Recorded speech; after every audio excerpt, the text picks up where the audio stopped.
College bun vibro kijimutip nam tai Khubor Laitkam advertisement kene kelamin aduk kendai trik bunai Jun te last date kene 8 trik juk bunai Jun. Meghalaya Basin Management Agency MBMA invite online application from eligible candidate to fill up the following position on fixed term engagement. Tekane marbagadai nam taban documentation teka kapor kadai tang rubanai mo for a period of 6 months with consolidated emoluments for documentation and draft people biodiversity register PBR of the selected biodiversity management committee BMC in the state of Meghalaya for a period of 6 months with consolidated emoluments. Taken airu ya payment ke bolong khat prajar shibanai. Te kebadon ya kata ka qualification ke kuat apply online bejmo ka link ru ngasabu ko description.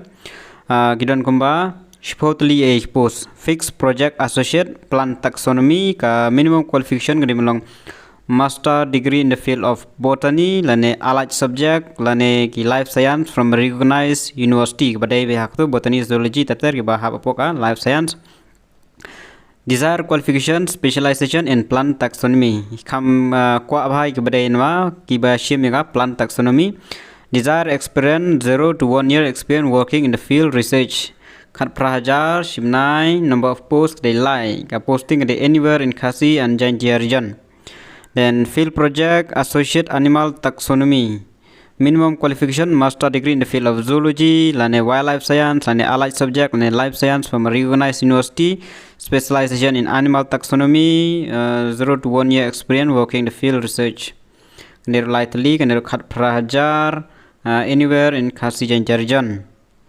Field project associate floral and fauna taxonomy minimum qualification master degree in the field of forestry ecology and agriculture and horticulture and allied subject life science from recognized university. Desired qualification specialization in flora and fauna taxonomy. Desired experience can be his name consolidated monthly enrollment shibanai can I be khat prahajar can don kam saungut ma can field project jong floral fauna don kam saungut te Kajakap de kede anywhere in Khasi Jaintia region.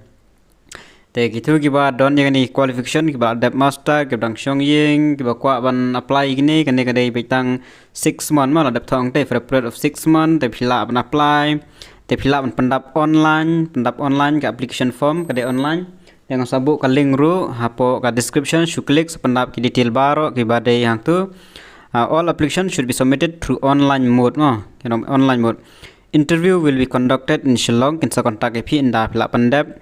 And the selected candidate will be working as a multidisciplinary team, MDT. Each team will survey and prepare the draft people biodiversity register of the selected Biodiversity Management Committee BMC. The last date of receipt of online application is on 26 June 2023 of 2:05 p.m. An application received after the last date will not be considered. Kan mau ka last date connect 26 June 2023 ma. Last lam kata ke nom accept show. Te ke mau ka minimum qualification ke master degree ke botany ki zoology ki ecology ki forestry ki agriculture terter. Te tangine jingutip college one.